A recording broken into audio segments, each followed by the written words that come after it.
mensahe ang kailangan marinig ng mga Taurus sa buong buwan ng September 2024. Pwedeng nangyayari na to o mangyayari pa lang. Kung hindi man para sa inyo itong magiging reading, iba ka para sa someone na malapit sa inyo o sa someone na kakilala nyo mismo. Baka may lumabas na gender mamaya. Gawin nyo na lang energy. Masculine at feminine energy.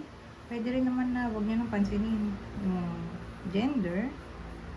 O as long as tama naman yung sitwasyon ng iba sa inyo dun sa reading, eh ganun na lang. Huwag nyo nang pansinin. Gender.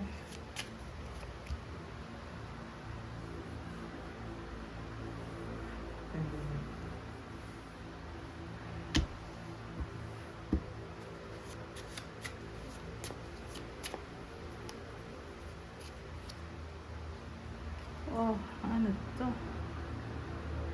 Yung iba sa inyo parang natatakot na baka hindi nila o hindi na nila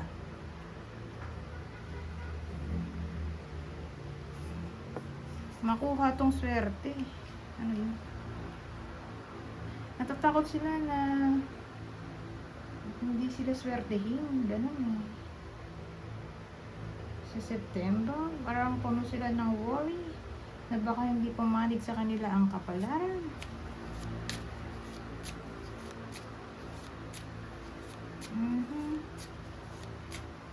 Tungkol saan kaya to? Ayan, na magkapera, mabili ang mga gusto, maging independent, makontent, ano ba yung content? Makontent.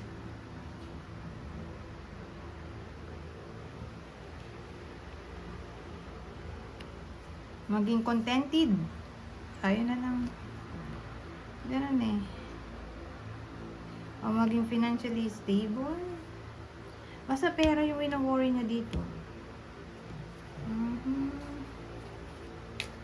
O para bang nagwo-worry yung iba sa inyo na baka hindi sila bayaran sa effort nila. Natatakot sila na baka hindi magbunga effort nila. O hindi nila makuha yung na-expect nilang money. Ganyan. Pero to big amount of money. O katas ng pinaghirapan, natatakot sila na baka maunsyami. O baka promotion yan. Para sa iba sila, natatakot sila na baka hindi sila ma-promote. O hindi nila makuha yung loan nila kung yun ang inaasam dito. Kasi parang big amount of money to. Baka kasi may gustong bilhin yung iba. At yun na nga. Umaasa sila sa loan.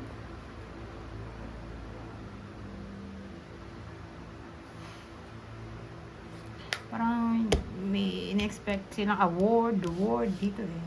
Yun ang pinaka-worry nila na natatakot sila na baka hindi sila palaring o hindi pumanig ang tadhana, gano'n.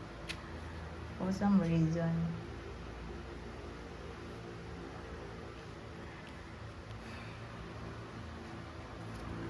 So kung di man kayo to, eh sino? So, pwedeng person nyo to o kakilala nyo. Kung di man kayo itong nasa reading. So, eto. Aquarius. Aries.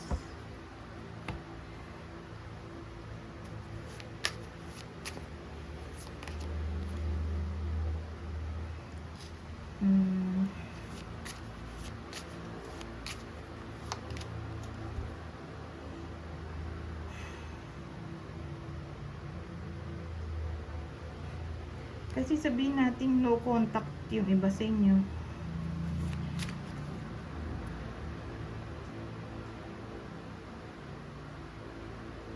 May pagbabago. Oh. So, paano ko to idadagdag?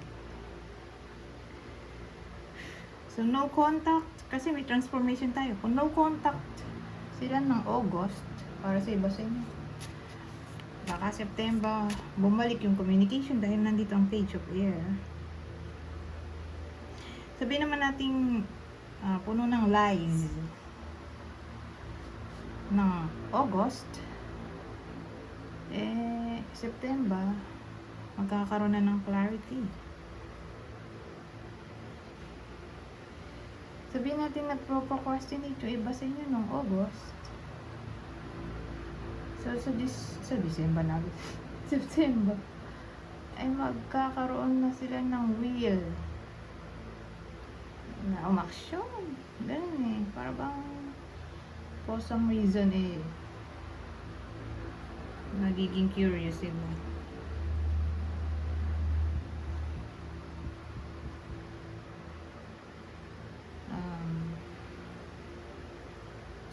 Ano pa ba?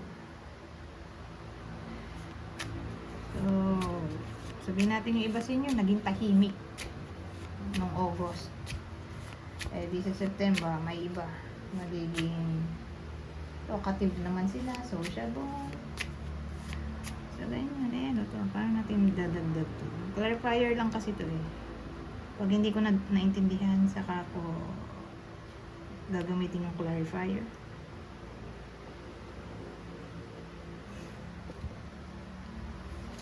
Ganito na lang. So, sabihin natin may ini-expect yung iba sa inyo na communication mula sa sposo nila. So, sino kaya yung maaaring magbalik sa September para sa iba sa inyo na nasa no contact, ghosting, Scorpio ulit. Dalawang card parehong Scorpio. Baka specifically lang sa zodiac sign na Scorpio itong sinasabi ko. Kasi biruin mo, dalawang card, pareha silang Scorpio, pwede namang iba to. Pero nataon pareha sila. So, huwag na natin baguhin.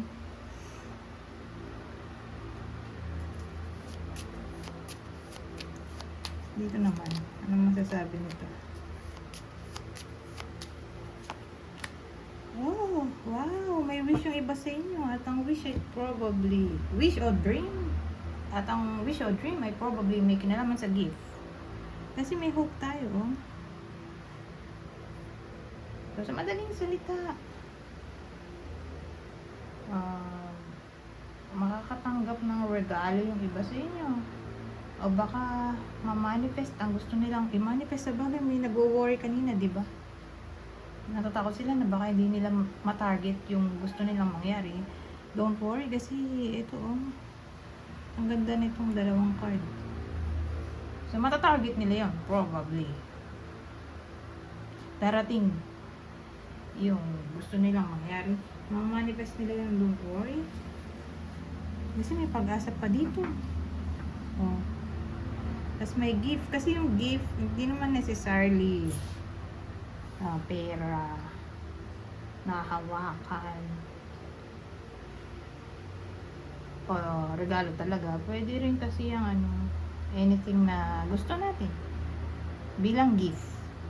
So pwedeng new job, new relationship, reconciliation, depende. Para kasing gift mula sa universe.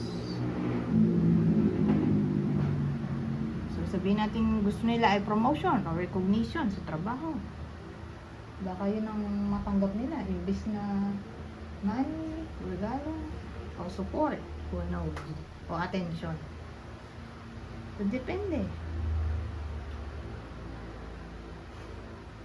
Depende sa kung anong wish ng iba sa inyo. Pero again,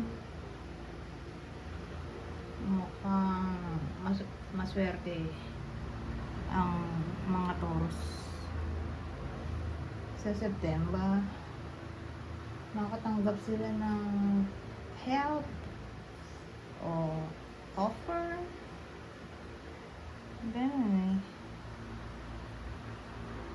So again, kung di man to literally manggagaling sa tao mismo, ay baka sa universe. O baka naman sabihin natin gusto nilang makita ang someone. We wish nila na makita pa ang someone. Who knows, baka mag-meet pa sila. May chance pa. O unexpected meeting to, pwede rin. Sabihin natin ang gusto ng iba sa inyo ay natagpuan na ang soulmate.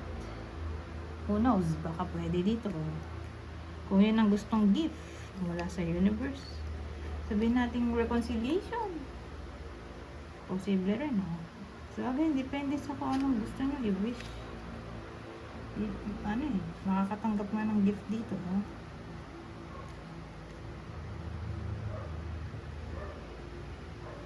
Anyways, kuha tayo ng ibang detalye dito. Babasahin ko na lang to. Dali naman to intindihin eh. Basic English lang to. Kuha ko na ang 3. So sabi, admit your true feelings to yourself. Be honest with yourself. Only you know what it is that you truly desire.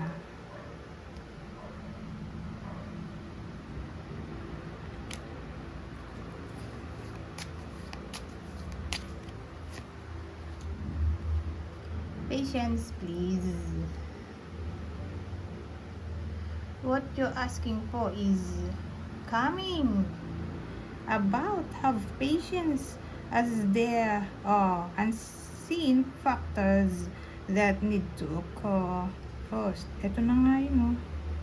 Yung sinasabi ko kanina dito, oh, mangyayari naman ang dapat mangyari, oh, ang wini-wish nyo.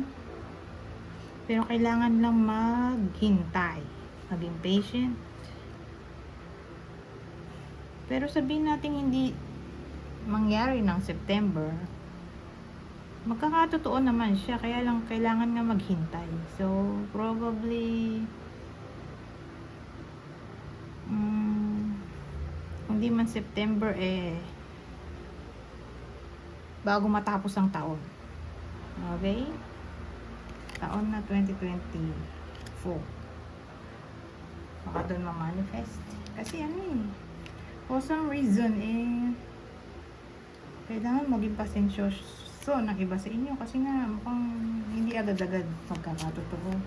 Kung ano man ang dinidesire. Pero may chance naman kailangan lang maging. Ito ang huli. Winter. Baka dito mangyari yung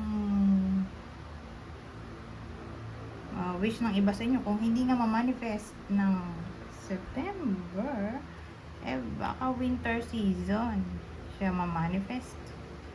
Kasi winter season, ano to wala namang ganito sa atin sa Pilipinas, pero sa ibang lugar, kasi syempre kung saan naman nakakarating tong video na to.